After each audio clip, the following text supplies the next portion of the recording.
Bonjour toutes et tous, je suis Yenny de Félard Agence. Bonjour, je suis Théo Lavignon, commissaire-priseur chez Auction Art Rémy Le Fur.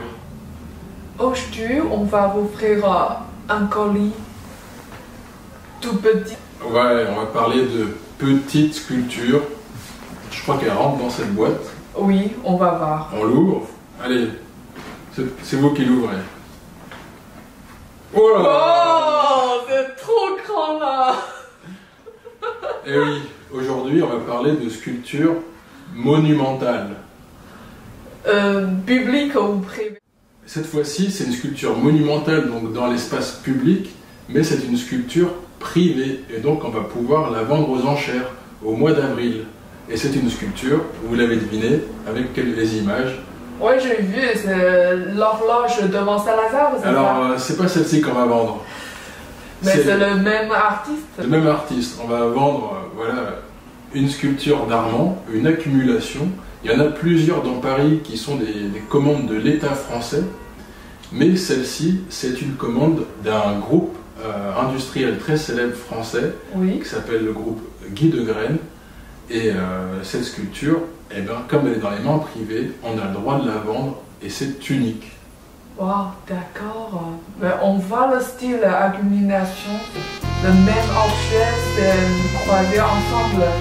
Ouais, alors dans cette sculpture, vous avez vu, c'est une accumulation de matrices de bobines de métal.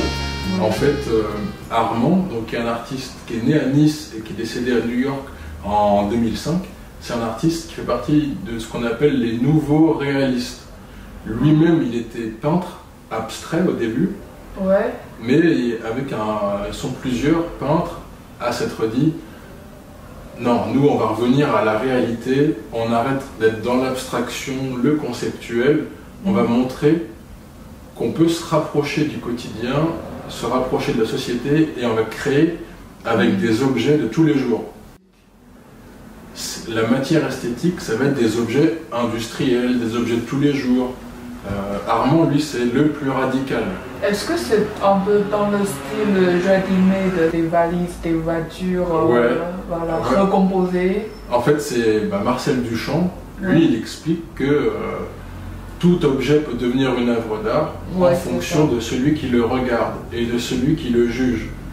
Et Armand, mais aussi César, et tout ce groupe qu'on appelle les nouveaux réalistes, qui est créé en 1960 par Yves Klein et le critique d'art Pierre Restany, ils se disent, eh ben Duchamp a ouvert la porte, Ouais. il a montré que tout objet peut devenir art, et ben nous aussi on va prendre des affiches comme Jacques Villeglé, comme Raymond Hince les déchirer, Ouais. on va empiler des voitures, on va empiler des valises, on va empiler des bobines de métal, et ainsi on se rapproche du quotidien, de la société de consommation, et on montre que tout peut devenir intéressant, beau, et l'objet d'art. Armand, dans les années 80, il est très très célèbre, 90 aussi, et à l'apogée de son art, il a plein de commandes, et c'est toujours des commandes soit publiques, soit privées, Ouais. et pour ceux qui le peuvent, et qui ont un petit peu d'argent, parce qu'il demande beaucoup d'argent, il fait des grandes sculptures comme celle-là, qui fait presque 6 mètres de long. Et installé dans leur jardin. Installés dans leur jardin, installés dans leurs entreprises, ou dans la rue, et d'en avoir à vendre, c'est exceptionnellement rare. Je l'ai jamais vu. Une pièce franchement. pièce Ouais. unique, voilà. On voit parfois voilà, des petits bronzes, des petites choses qui étaient faites en multiples. Là, c'est vraiment, vous avez vu, c'est monumental. Ouais, c'est grand. On a dû la filmer avec des robots dans l'air. D'accord, drôle. Des drones, des Ouais. drones. D'accord. Et du coup, l'estimation aussi elle sera plus importante. Là, c'est un objet qu'on estime entre 500 et 700 000 euros. Donc, c'est beaucoup d'argent. C'est une œuvre unique, de musée, et surtout très rare sur le marché. Justement, nos fans chinois nous posent des questions. Comment ça s'est circulé dans le marché? Ça circule avec une grue et un camion. Alors, ça circule jamais, ce type d'œuvre d'art monumentale. Il y en a une qui est à vendre de ce type tous les 15 ans, 10 ans, mais maximum. On va jamais décrocher les pendules de la gare Saint-Lazare ou les valises. Ouais, imagine si on vend la pyramide de Louvre. Ouais, là c'est comme si c'était une petite pyramide, mais celle-ci elle est en Normandie, celle qu'on vend. Et celui qui en veut une, il n'a pas le choix, c'est maintenant. Parce que la prochaine, ce sera peut-être jamais. Vous êtes un très bon commissaire-priseur qui promouvoit tout le temps. C'est la réalité. C'est votre opportunité.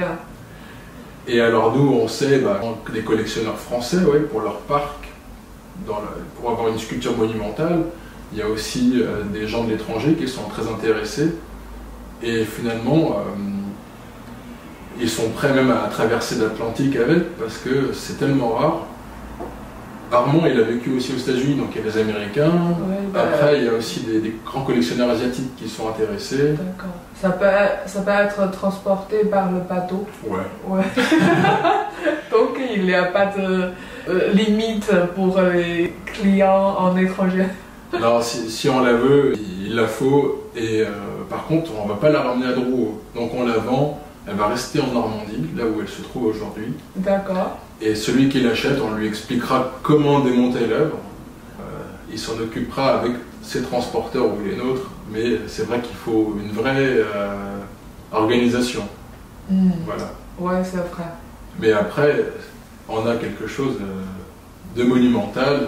Et en plus, là, alors parfois il y a des œuvres où on accumule des voitures, des valises. Là, on a accumulé des bobines en aluminium. Donc, c'est vraiment un objet qui joue aussi avec l'espace. Il va refléter la lumière du soleil, les nuages, la verdure. Et donc c'est pas juste une accumulation, c'est aussi une vraie sculpture qui joue avec son environnement, un petit peu comme du land art aussi. Il y a une vraie matière esthétique. D'accord. Du coup, là aujourd'hui elle joue un peu avec le paysage français, peut-être qu'elle jouera avec un autre paysage bientôt. Voilà, l'œuvre d'art humaine qui est composée avec l'environnement, une nouvelle œuvre. Wow, c'est génial. Peut-être qu'il reflètera des buildings à Hong Kong, un désert en Californie, des montagnes suisses. J'espère qu'on peut voir en Chine. Et en Chine, voilà, elle aura de nouveaux reflets. Voilà, devant Tiananmen. Peut-être. Nous, on la propose au monde et aux grands collectionneurs de décider. Ouais. Voilà. Donc c'est vraiment très très important pour nous cette vente et surtout cette pièce, d'avoir ça à la vente, c'est unique. Une autre question, c'est que comment on paye l'impôt? Ça va être en fonction du pays.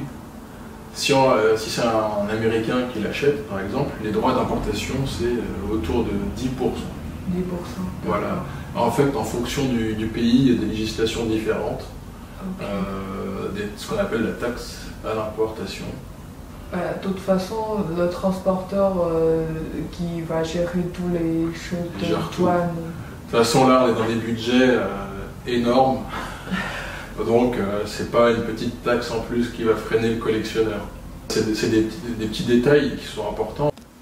Voilà, et donc, pour cette œuvre, moi, je vous donne rendez-vous sous le marteau de Maître Le Fur, à Drouot, au mois d'avril, si on n'est pas confiné. Même si on est confiné, ça passera online, comme d'habitude? Non, parce que nous, on aime bien qu'il y ait la salle, que les gens s'affrontent, qu'il y ait une bataille d'enchères. D'accord, donc vous préférez une ambiance... Une vraie ambiance, une vraie salle des ventes et pas juste deux téléphones dans un bureau. Okay. Voilà, donc on veut une vraie bataille d'enchères et on verra si on est confiné ou pas, mais en tout cas, normalement au mois d'avril, on croise les doigts. Voilà, rendez-vous, à très vite. 中国的藏家要购买的可以联系我。Salut